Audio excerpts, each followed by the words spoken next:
I'm planning on leaving and running from my unhinged family who had made me the black sheep all my life. I'm typing this in a mix of fear and nerves. I am the youngest, 22, of 5 kids M30, M28, F28, twins, and F25. My parents are heavily religious and we live in Utah. Growing up, everything had to be done perfectly. It didn't matter if it was grades, looks, social activities or even friends. I'm different from my siblings as I was never interested in the maths and science like they were. I've always been the writer, the painter. I remember once when I was 13, I made a painting of a dove in a snowy field and won first in the competition. I told my parents, who got angry that I had wasted my time with something so worthless when I should have been using the time to study. I still had A's in every class.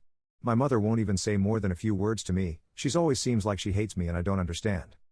Father burned the painting to remind me of what was truly important before taking all of my art supplies until I showed more responsibility with my time. It's been like this as long as I can remember. I work full-time, and have since I was 15 at McDonald's, dashing every bit of money I could.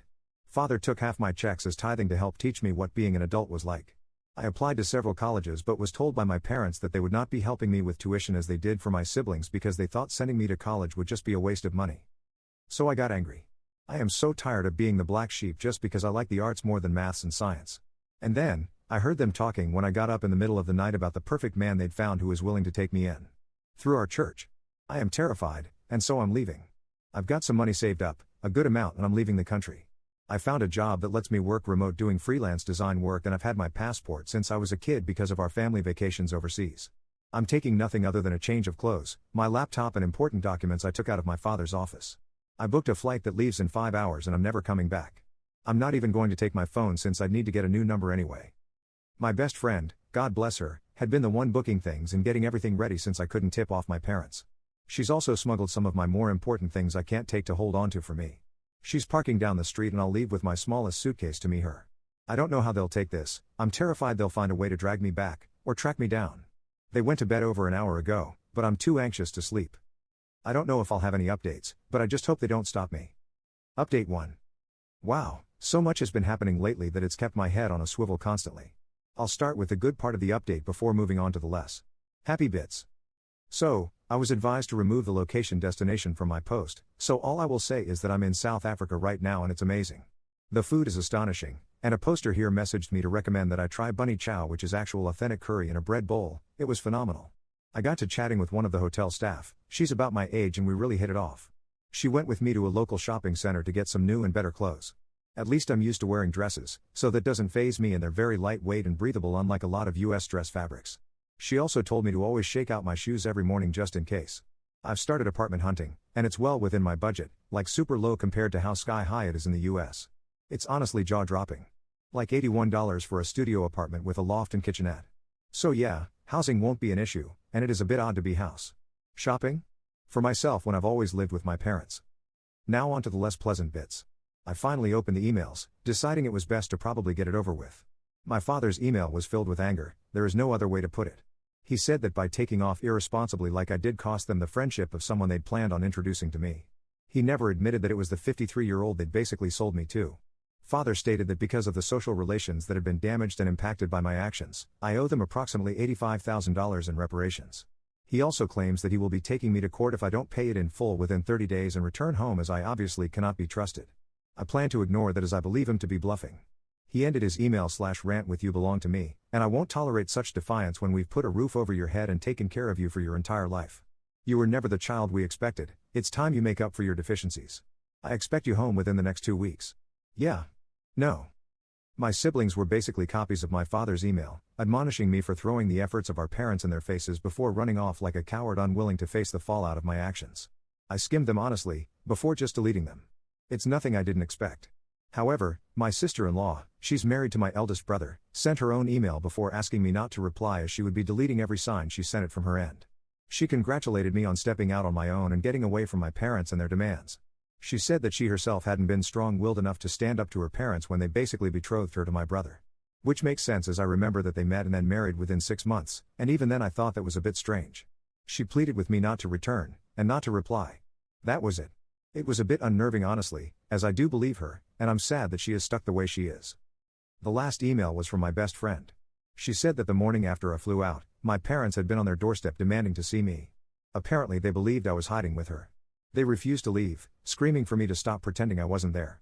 It caused enough of a scene that the police were called, but they only talked to my parents briefly and let them leave. It really angered my friend, who'd wanted them arrested for threats and trespassing. The police only claimed that there wasn't a pattern of behavior that would warrant them being arrested and charged. Before just leaving. She didn't know when they realized I wasn't there at her house, but they didn't come back, thankfully. However, word has spread of me fleeing the safety of my parents' home and how they wanted me to return as they were concerned and fearful of what may happen with me out on the streets alone. The church ward has actually done searches of the area trying to find me. I don't know what they'll do from here, but they have no idea I left the country, let alone the state. My friend has no plans to say anything, and neither do I. As far as I'm concerned right now, they can live with that state of wondering for the rest of eternity. I don't think I will renounce my US citizenship, as there may come a day when I need it and it's better to be safe than sorry. But I have full plans to gain dual citizenship as soon as I am able to. That's it for now, no other parts yet, but if anything changes I'll let you know. I want to thank you all for your comments and private messages. It feels like I've got friends and family on my side and I cannot tell you how much that means to me.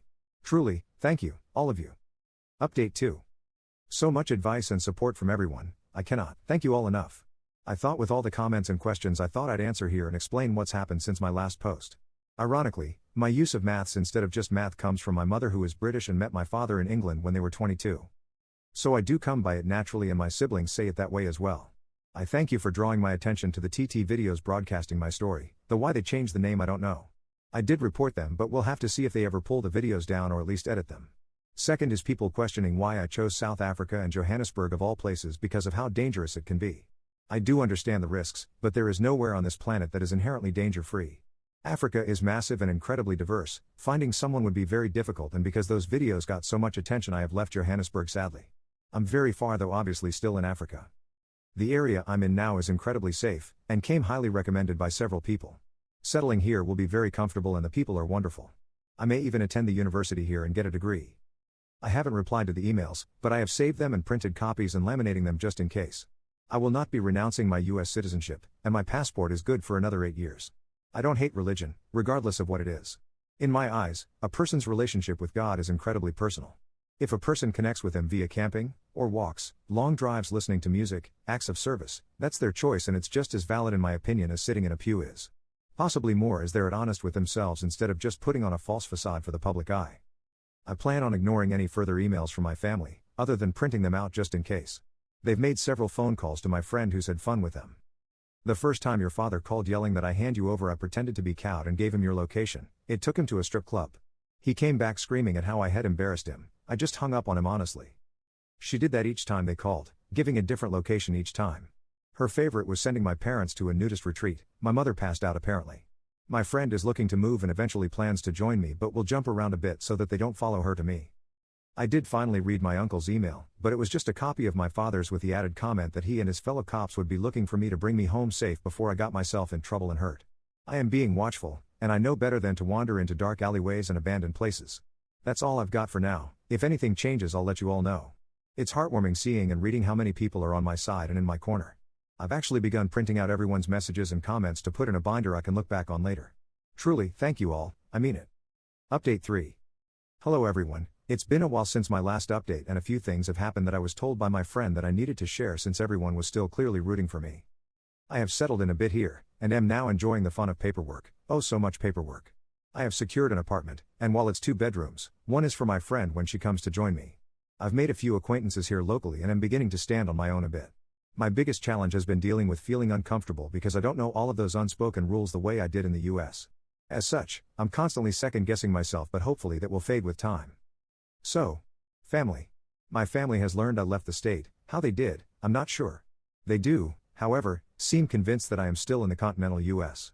My friend works as a cartoonist, and while she doesn't make a large amount of money, she makes more than enough to live comfortably.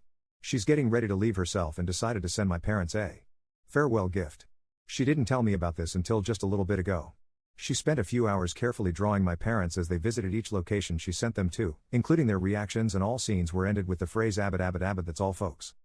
Sadly, while I've never seen Looney Tunes, as she named it, she said she portrayed my dad as similar to a coyote? I'm still not 100% sure what that means, but she said everyone else would. Before then ordering me to watch it. Maybe one day. She should be joining me around October 9th, after country hopping several times. All the things she hasn't sold are in a secured storage unit, including the things she's been holding for me. The biggest revelation came after my father Well, he had a meltdown apparently after I never responded to him. He got into a fight with my mother in church, and many things were said. Among those, according to several, that my mother had cheated on my father, which, well, led to me. Which is why she never liked me, I guess, as I just reminded her of her mistakes. My father took her back in spite of that, but well, there it is. It caused a big stir in the ward, and meetings were held, though I obviously don't know what was said or done.